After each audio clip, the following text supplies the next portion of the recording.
पदगत असंलक्षक क्रम व्यंग का उदाहरण अब बता रहे हैं। कि लावण्यम तदसौ कांतिस्तद्रूपम च वचः क्रमः तदा सुधास्पदम अभूत अधुना तु ज्वरो महान। कोई वियोगी पुरुष कह रहा है कि वह लावण्य और वह कांति तथा तुम्हारा वह जो वचन क्रम उस समय का मतलब जब संजोग काल था, हम दोनों आपस में संजोग काल में मिला करते थे, तो कैसा होता था? कहा कि सुधास्पदम अभूत, अमृत के आधार थे। मतलब मानो अमृत हमारा आपका जब मिलने का उस संजोग हुआ करता था, वो अमृत के समान सुखदायी था। लेकिन जैसे आपका वियोग हुआ, वो अत्यंत ही संतापकारक। कैसे हुआ? अत्यंत ही संतापकारक। कहने का मतलब ही तू ज्वरो महान, जैसे आपका वियोग हुआ तो अमित से वो सीधा ज्वरो महान, अर्थात अत्यंत वियोग काल में अत्यंत संतापकारक हो गया। समझ नहीं? यहाँ लावण्य आदि के अनुभव से, अत्र लावण्य आदि नाम तादृग अनुभवेक गोचरता व्यंजका नाम तदादि शब्दा नाम एवं प्राधान्यम अन्येषां तु तदुपकारित्वम एवेति तन्मूलक एव ध्वनि व्यपदेश। यहाँ लावण्य आदि जो अनुभव है, अनुभव के एकमात्र ग्राह्यता का व्यंजक जो है तद आदि शब्दों की प्रधानता है। तद माने वह जो आपका लावण्य था, वह जो वचन क्रम था, ये तद पद की शब्दों की प्रधानता है। अन्य जो उसके शब्द हैं, अन्य शांतु अन्य जो शब्द हैं तदुपकारकत्वम एवं, उसके वह उपकारक मात्र है। ठीक है, उससे क्या है? उपकारक मात्र है, मतलब प्रधान रूप से नहीं है वो। तो तद आदि पद के ही ध्वनि के कारण है, तद आदि पद ही उनके ध्वनि के कारण। तन मूलक एवं ध्वनि व्यपदेश, न कि वाक्य। तद जो है पद है, इसी असल लक्षक क्रम में पदगत ध्वनि का उदाहरण दे रहे हैं। यह आचार्य जैसे तदुक्तम ध्वनि कृता, ऐसा आचार्य आनंदवर्धन ने भी कहा है। हम ही नहीं कह रहे हैं, ऐसा आचार्य आनंदवर्धन ने भी स्वीकार किया है। कैसा? कहा एकावय संस्थेन भूषणेन एव कामिनी पद देवतेन सुकवेर ध्वनिना भाति भारित। ठीक जैसे कि आचार्य आनंदवर्धनाचार्य कहते हैं कि जैसे एक ही अवयव में पहने गए जो आभूषण है, गहने आभूषण, सुंदरी को शोभित, जैसे सुंदरी शोभित होती है, पहनती तो किसी एक अवयव में है, लेकिन उससे पूरी सुंदरी मतलब पूरी शरीर शोभित होती है।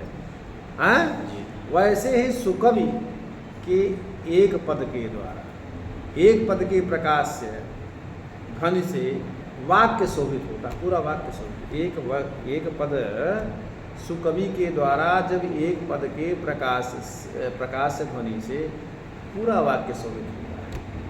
इसी तरह भाव आदि में भी पदगत ध्वनि का उदाहरण ऊह्य, ऊह्यम माने समझ लेना चाहिए।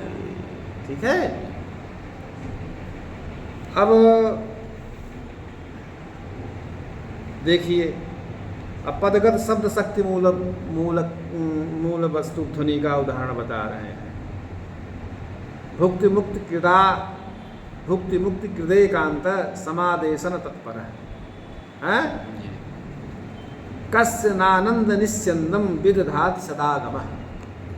समझ रहे हो नहीं? यहाँ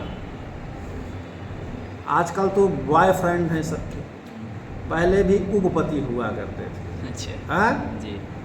पति के अतिरिक्त भी एक पति जो होता है उसको क्या कहते हैं? उपपति। आजकल तो बॉयफ्रेंड हो गए हैं। तो कोई अपने कोई उपपति को देख करके, कोई कामिनी का ये वचन है जी।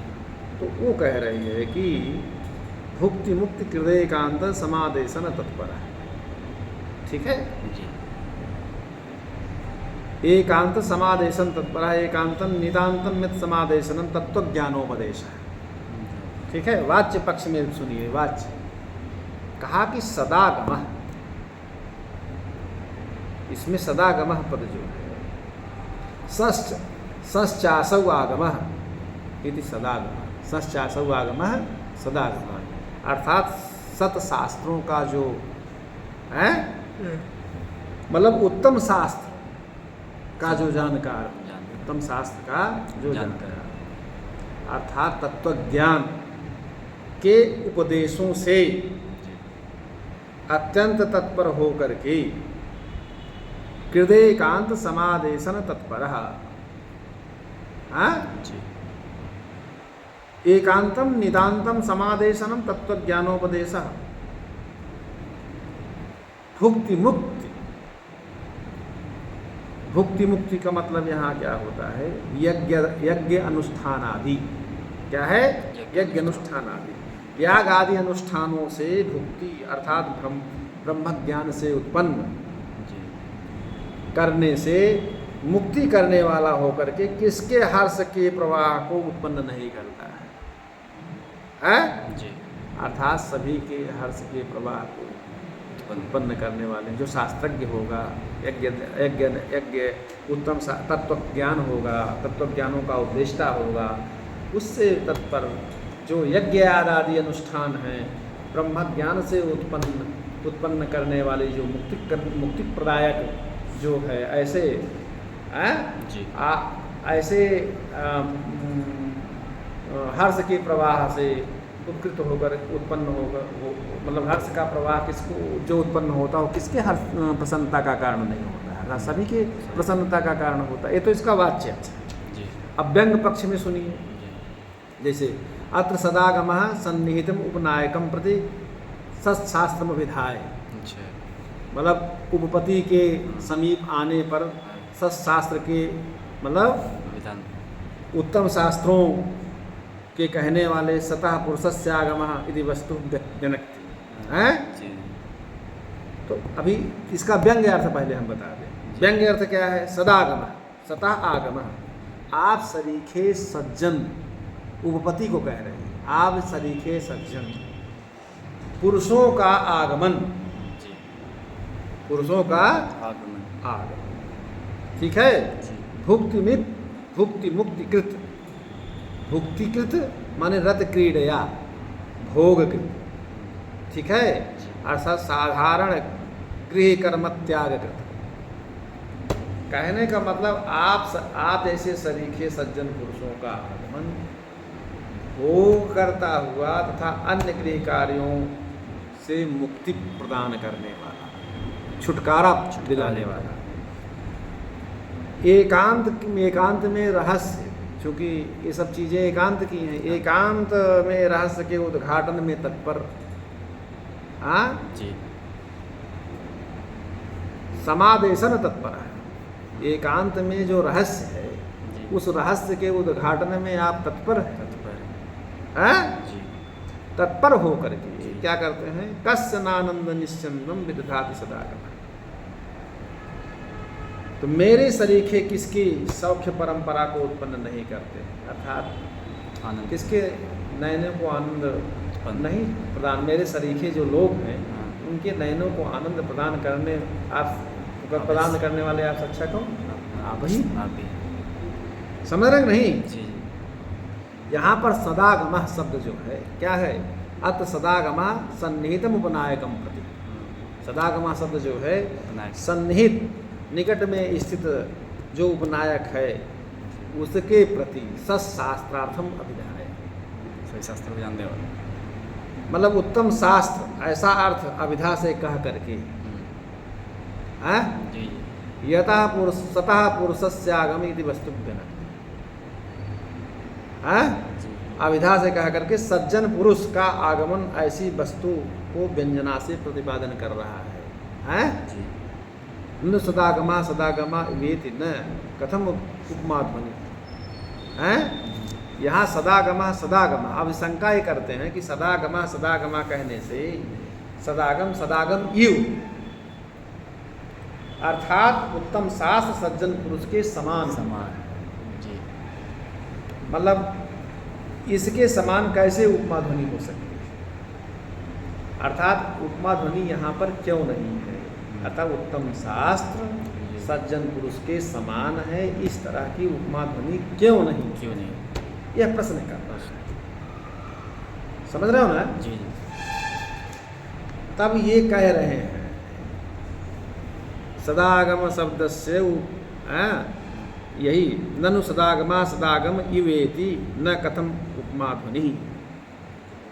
सदागम शब्द से उपमानों में अभिवक्षणा कहा कि सदागम सदागम जो है यहाँ उपमानों में भाव की विवक्षा हम नहीं कर रहे हैं। विवक्षा जहाँ होगी वहाँ ना उपमालंकार ध्वनि होगी। जहाँ उपमानों में भाव की विवक्षा होती है वहीं उपमालंकार ध्वनि होगी। यहाँ सदागम सदागम में उपमानों में भाव की विवक्षा नहीं है, इसीलिए यहाँ उपमालंकार ध्वनि नहीं है। रहस्यस्य है जी। तो रहस्यस्य सांगोपनार्थम ये द्वयर्थ प्रतिपादनम। कहा कि इस रहस्य को छिपाने के लिए दो अर्थों वालों पदों का प्रयोग किया जाता है। तो यहाँ पर प्रकरण आदि पर्यालोचन च, यहाँ पर प्रकरण आदि के पर्याल अनुसंधान से सदागम शब्द जो है सत्शास्त्र स्वरूप रूप अर्थ कहने में संबंध नहीं रह जाता है। ठीक है जी। तो प्रकरण आदि पर्यालोचन सत्शास्त्राविधान अविधान से असंबंधत्वात्, कहा कहने का मतलब उसका संबंध नहीं है। तो इस कारण से यहाँ उपमा ध्वनि नहीं है, उपमालंकार ध्वनि नहीं। अब क्या है? कहा कि पदगत शब्द शक्ति मूलक ध्वनि, शब्द शक्ति मूलक अलंकार ध्वनि का उदाहरण दे रहे हैं। ठीक है। कहा कि अनन्य साधारण धी धृताखिल वसुंधरा राजते को भी जगति सा राजा पुरुषोत्तम। समझ रहे हो नहीं? जी। तो एक कोई पुरुषोत्तम राजा है, एक पुरुषोत्तम माने पुरुषों में उत्तम भगवान विष्णु, भगवान विष्णु। तो कोई कभी किसी राजा की यहाँ पर प्रशंसा कर रहा है, कह रहा कि अनन्य साधारण धी, मतलब असाधारण, अनन्य असाधारण धी मतलब असाधारण बुद्धि से संपन्न। आपकी साधारण बुद्धि नहीं है। धृता अखिल वसुंधरा, ठीक है, संपूर्ण पृथ्वी को धारण करने वाले, संपूर्ण पृथ्वी को धारण करने वाले वही हो सकते हैं जो साधारण बुद्धि वाले नहीं है। महाराज आप असाधारण बुद्धि से संपन्न संपूर्ण पृथ्वी को धारण करने वाले हैं। और कहा राजते को भी जगति, जगति माने संसार में, स राजा पुरुषोत्तम राजते, तो जगत में वह ही कोई पुरुषोत्तम राजा शोभित होते हैं, ये कह रहा है। समझ रहे कि नहीं? जी। तो ये कह रहा है। तो यहाँ पर पुरुषोत्तम शब्द जो है, अत पुरुषोत्तम पुरुषोत्तम इव उपमा ध्वनि। तो यहाँ पर पुरुषोत्तम नाम के राजा पुरुषोत्तम भगवान विष्णु के समान हैं, ऐसी उपमा ध्वनि है, उपमा अलंकार ध्वनि है। समझ रहे हैं? अनयो शब्द शक्ति मूलौ असंलक्षक क्रम भेदौ। तो यह जो है शब्द शक्ति मूलक संलक्षक क्रम व्यंग ध्वनि में वस्तु रूप और अलंकार दो भेद किए गए हैं। समझ रहे नहीं? जी। जैसे अलंकार रूप का उदाहरण था। हाँ, वो उसके पल्ले वस्तु को चल रहा था। हाँ, अब ऐसा लक्षक का शब्द शक्ति मूलक अलंकार ध्वनि का उदाहरण है कि राजा पुरुषोत्तम भगवान विष्णु के समान। यहाँ उपमा अलंकार ध्वनि। समझ रहे हो ना? अब चलो पदगत अर्थ शक्ति मूलक स्वतः संभवी वस्तु से वस्तु ध्वनि का उदाहरण हम बता रहे हैं। सायं स्नान उपासितम मलयजेनांगम समालेपितम या तो स्ताचल मौलिमंबर मणिर विश्रब्दमत्रागति आश्चर्यं तो सौ कुमारिमभितः क्लांतासिजेनाधुना नेत्र द्वंद्वमलीन व्यतिक्रम सकनोति ते नासिक। समझ रहे हो कि नहीं? जी। कोई अपने बॉयफ्रेंड या उपपति से उपभुक्त हो करके आई हुई है, तो सखी, कोई सखी उसको देख करके ये कह रही है, कोई सखी कह रही है उससे। कैसे कह रही है? देखिए कितने तरीके से लोग कहते थे, कहने के तरीके क्या अद्भुत होते थे। कह रही है हैं, जी कि हे सखी जी सायं स्नानम उपासितम, हाँ जी तुमने सायंकाल में स्नान किया है, जी तुमने आज सायंकाल में स्नान किया और मलयजेनांगम समालेपितम, हाँ जी चंदन चंदन से अंग में लेप किया है। लेप किया, ठीक है, जी। स्नान के बाद क्या किया, चंदन से लेप गया, पूरे शरीर में लेप चंदन से लेप किया है। जी और क्या हो रहा है, यातोस्ताचल मौलिमंबर मणि विश्रब्धमत्रागति, सूर्य अस्त पर्वत की चोटी में चले गए।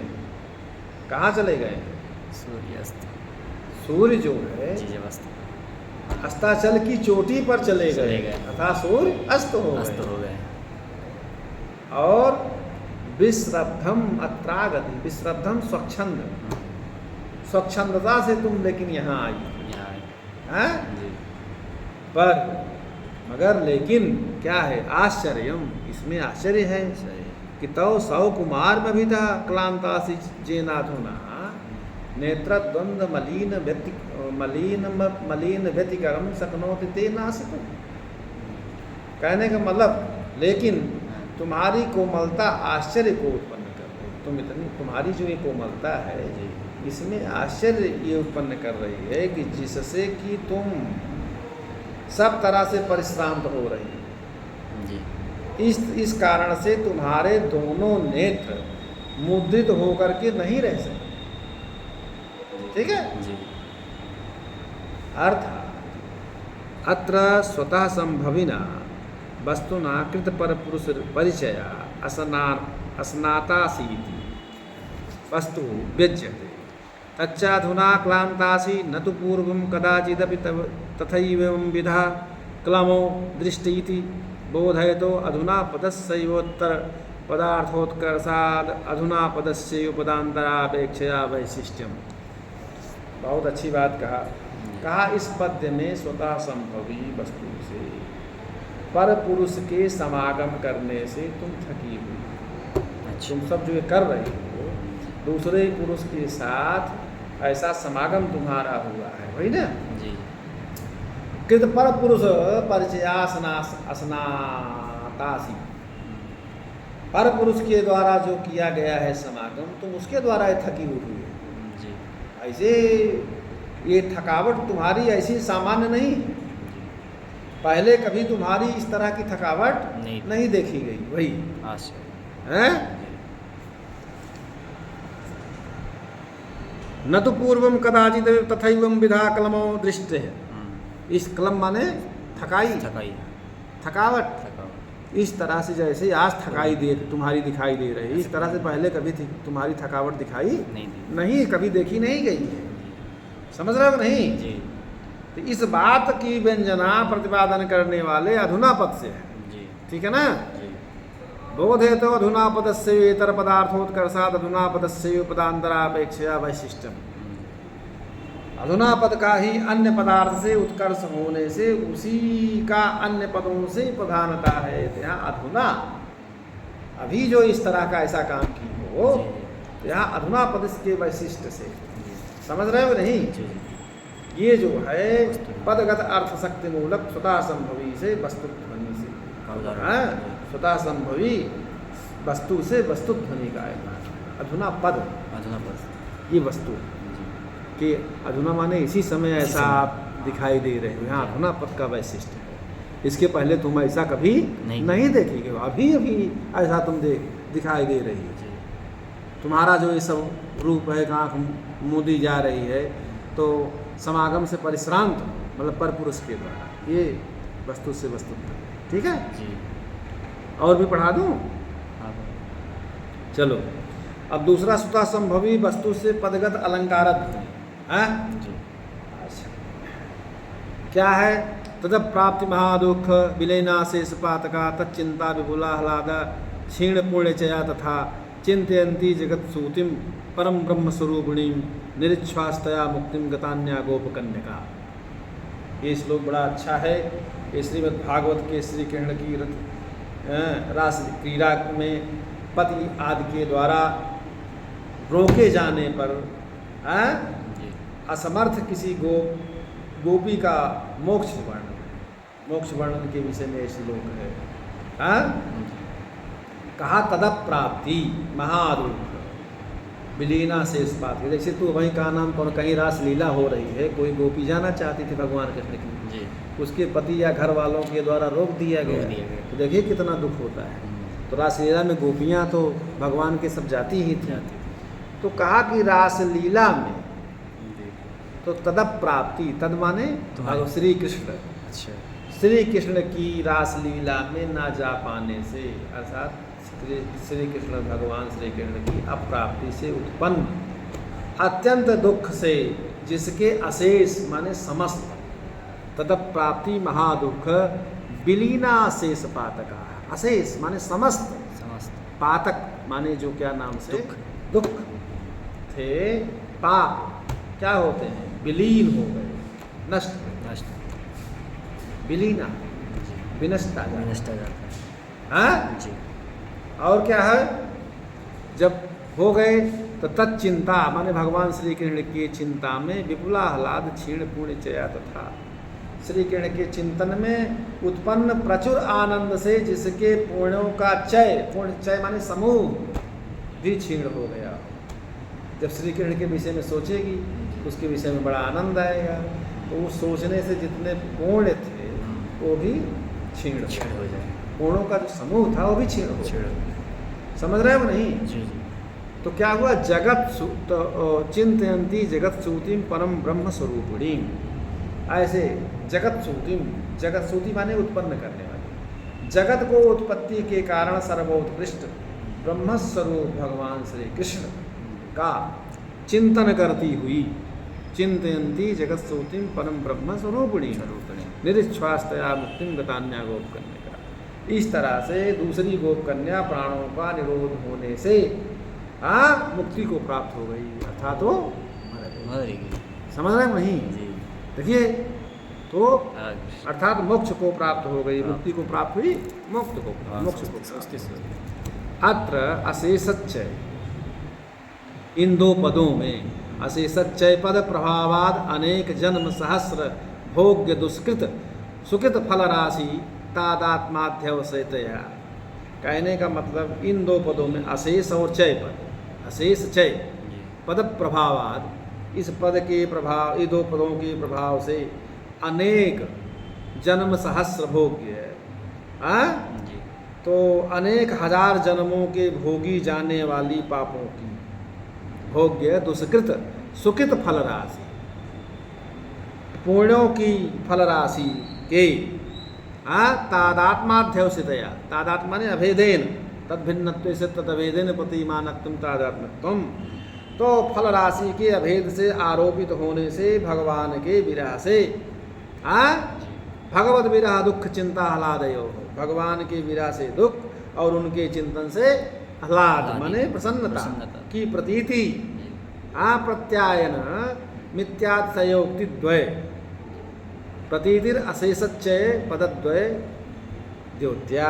जी समझ रहे हो ना? जी जी तो कहा अशेष और चय पद से व्यंग्य है, व्यंग्य। अशेष और चय पद से व्यंग्य। व्यंग्य है, ठीक है? जी। अर्थात समस्त पाप जो है नष्ट हो गए, नष्ट हो गए। समस्त पुण्यों का चय माने जो समूह है समूह था, वो भी नष्ट हो गया। जी। तो अशेष और चय चय पद जो है यहाँ पर व्यंग्य है। व्यंग्य यहाँ पर व्यंजक अशेष और चय पद, ये दो पदस रूप वस्तुओं में कवि की प्रौढ़ोक्ति के बिना भी, अत्र च व्यंजकस्य कवि प्रौढ़ोक्ति मंतरेणा, मतलब कवि बिना। प्रौढ़ोक्ति अंतरेणा माने बिना, बिना भी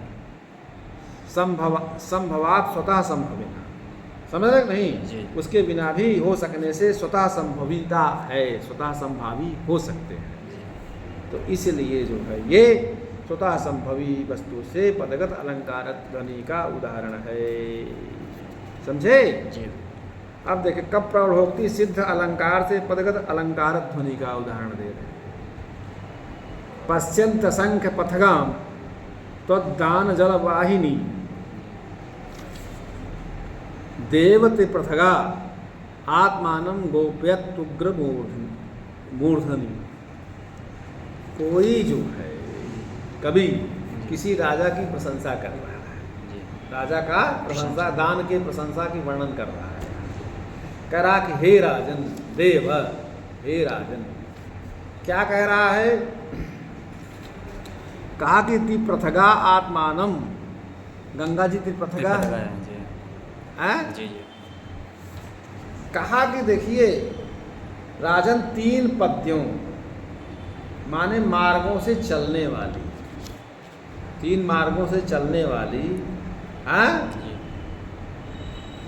और लेकिन असंख्य पथों मार्गों से जाने वाली, आपके दान जल से बहने वाली जो नदी है, आप इतना दान दे रहे लोगों से, उस दान के द्वारा जो दिया गया जल है, उस जल से बहने वाली जो नदी है, उस नदी को देख करके क्या करे? आत्मानम गोपेत उग्र मूर्धनि, अपने को शिव जी के सिर में छिपा रहे, गुपुर, लजा रहे हैं। हाँ लजा रहे हैं कि लजा रही आपके है। द्वारा दी जाने वाली दान की जो नदी बह रही है, हमसे उसके याद- सामने हम गंगा पिछले- जी हजारों मार्गों से जितने हैं हाँ। जाने वाली वो जो नदी है, हाँ। उसको देख करके अपने को शिव जी की मूर्धा में छिपा रहे छिपा हैं। रही हैं। हाँ? हाँ, ये है यहाँ बात।